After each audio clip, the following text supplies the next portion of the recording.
Man, oh man, what a night it was. I woke up, I still can't believe it. The Sixers got their guy. They actually made a splash move. No, they did not swing and miss like last season and left us here, wondering what's going to happen. What do we do next? Why are we signing 4 centers? No, the Sixers actually had a plan and they executed it. People don't want to admit it right now, but Daryl Morey is cooking. He is cooking right now, ladies and gentlemen, and today, the signings continue. We have a lot more news. Guys are departing from Philadelphia, but it also means that a couple new faces will be here very soon. We have other news around the league as well. So we'll talk about it all, but welcome into Philly Take with RB. I'm RB. I can't believe I'm talking right now because we live streamed for 7 hours last night. We got off at 3 in the morning. I knew it was going to happen right after. It did. We made a reaction video at 4 in the morning. And it was absolute chaos, but I love every single second of it. So if you're new to the show, welcome in.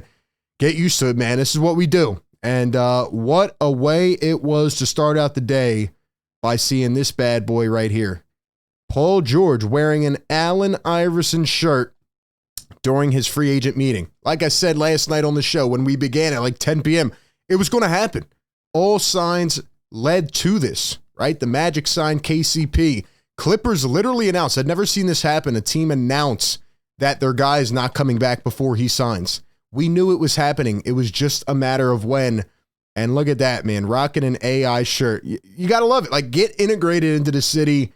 There's going to be a lot of talk, a lot of, topic around PG. Obviously, he's got the podcast. He's outspoken. Shoot, that's going to be some great content for this show, etc. And, I hope PG can help get this team over the top. I'm excited. I know this was not a perfect move, but the Sixers had to make the best choice out there based on what was available. And they did just that, and they lured PG to Philly. Maybe one of the biggest signings in this franchise's history. So shout out to PG. We'll see what number he's going to be rocking, but he is now a Philadelphia 76er, and here we go again. But let's talk about a move that just happened outside on a different team, actually, and it is Klay Thompson, right? We wondered if there was a way you could kind of lure Klay in. Yeah, the market was way too crazy for him. Even guys like KCP got 22 a year. Klay Thompson agrees on a 3-year, $50 million contract with the Dallas Mavericks. And now there's some part of it being involved in a sign and trade. So Josh Green's going to Charlotte. I don't know the full details, but man, the Mavs are making some strides. They got to the finals. They lost. Now they pick up Klay. They got Quentin Grimes. They got Najee Marshall last night. Mavs are making some stride. Apparently, Klay took a discount a little bit, so his value was actually higher. He said, I'm not going to the Lakers. I'm going to the Dallas Mavericks to play with Luka and Kyrie. And now, maybe they get a little bit better and can try to get back to the finals. But wild stuff around the league. I knew as soon as that PG domino went, every other thing would follow suit. But man, the one big signing of this morning that I woke up to and everybody was excited about, it finally happened. We knew it was happening. They just had to wait until the end. And Sixers all-star guard Tyrese Maxey agrees to a 5-year, $204 million maximum contract extension. Let's freaking go. Pretty much around $40 million per year. Tyrese Maxey has improved leaps and bounds every year. He's worked his butt off. And I'm excited to see the future of this kid here in Philadelphia with Paul George, Joel Embiid. And we knew it was happening. Like I said, they waited last offseason. They wanted to have more cap space, and they wait until the end, until everybody else is signed. We'll talk about the cap in 1 second, but Maxey is inked pretty much in on a 5-year max.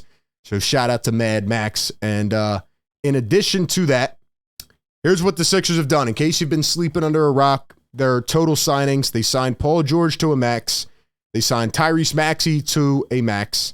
They bring back Kelly Oubre, and I want to talk about that more in a second, but that was the sneakiest signing. I'm going to tell you why.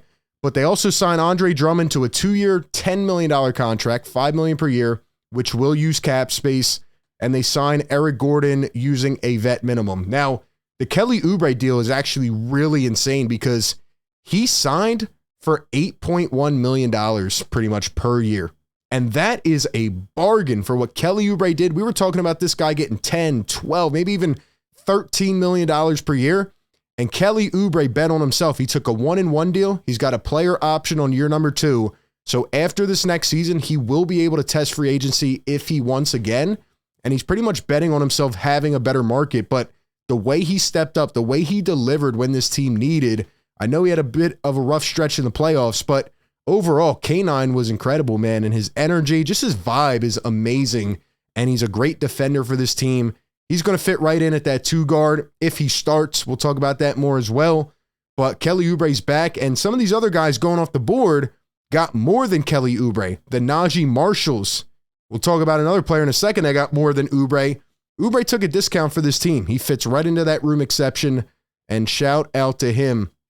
So here is the cap situation for the 76ers.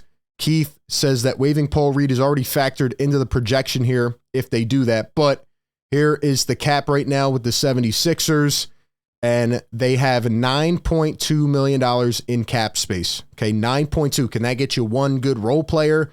Going to be a little bit tough there. Can it get you 2 guys at maybe 4 to 5 per year?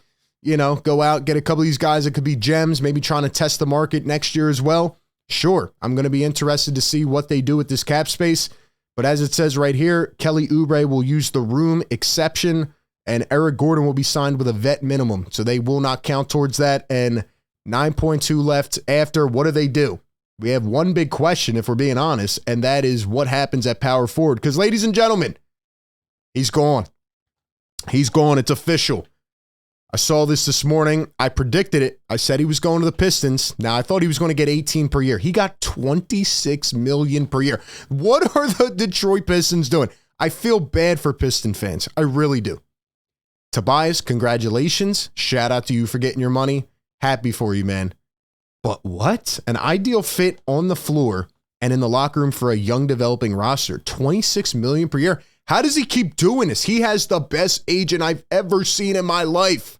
His dad must be making calls to some of these reporters because, my gosh, 26 per year for Tobias Harris. Wow.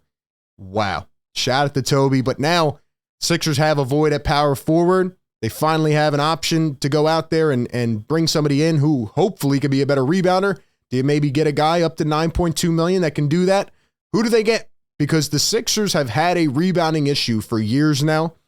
Power forward has been one of their weakest positions because Tobias never delivered up to expectation. They need a power forward. That is a huge concern for this team.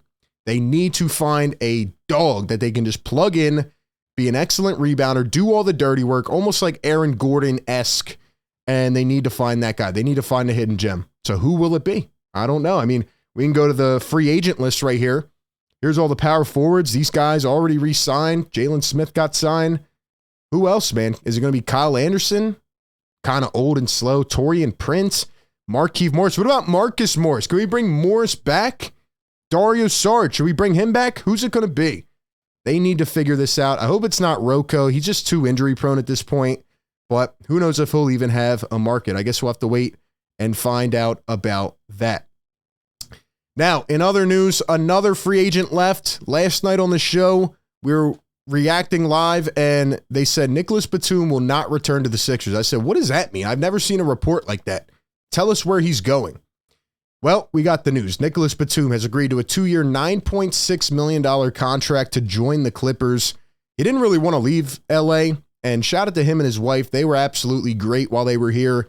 Batum had some big moments, the play-in game, and I'm happy for him. I wish that the Sixers would have given him this money, maybe even overpaid a bit. I thought bringing back Batum, sliding him into that power forward would have been a good move. I think he's a high IQ vet, knows how to play the game, can knock down shots, but unfortunately, I guess he was set on going back to LA, so Batum is gone, and, you know, the Clippers are very confusing right now. I just sit back and laugh, but Nicholas Batum back to LA, and that'll be a tough loss for the 76ers. I know Embiid wanted him back. I wish he was coming back. Also, DeAnthony Melton has signed a 1-year, $12.8 million deal using the mid-level with the Golden State Warriors. So Melton is gone, and it is crazy when you think about that. Melton got more money than Kelly Oubre. I think that's crazy. Like I said, Kelly Oubre bet on himself, was willing to take the exception to help the betterment of the team, and he is bought into winning. I can't believe the Sixers got Oubre for $8 per year, but what a crazy steal by Daryl Morey. He is cooking right now. One other guy I want to say that the Sixers should be interested in that I've mentioned multiple times. I doubt they're going to get him for $9 million, but it's worth a shot. Gary Trent Jr. This report came out today. There is real doubt that Gary Trent Jr. will even be able to fetch a mid-level exception at this point. Quote, there's real doubt that Trent will be offered a deal for the mid-level. By definition, the NBA's average salary amount, which starts at $12.5 million. Could they get Gary Trent Jr.? Obviously, they got to, go out and fix the power forward issue here. They got to address that. But I like Gary Trent Jr. I think he'd be a good fit coming back to play for Nick Nurse. I know people say they don't like each other. We'll see. Overall, the Sixers remaining free agents. Who should they bring back? Campaign, Rocco. Could Buddy Hield be an option? Maybe take a discount, come back and try to prove yourself and, improve from what we saw at the end of the season. Kyle Lowry, KJ Martin, Mo Bamba. Are any of these guys going to be back? I think they might bring back one or two of them, but we'll just have to wait and find out. Overall, what an absolute crazy turn of events. The Sixers pretty much have Maxey, I guess Kelly at the 2 guard if you want, PG, Blank, and then Joel Embiid. Who's going to be the final piece? They need to address the rebounding. I'm telling you, this team is going to get hurt on the glass if they don't figure this out. Not a lot of options left, but I'm sure they can try to find a hidden gem somewhere else. But the Sixers got their guy. That's what matters most. And now you move forward from here. They set up this situation. They set up the whole cap space plan. In the eyes of trying to get a star, Daryl Morey got what he wants. Can PG get this team over the top? We will wait and find out. Appreciate everybody tapping in. Be sure to like, comment, and subscribe. Give me all your thoughts down below in the comments, and I will catch you all on the next one. Peace.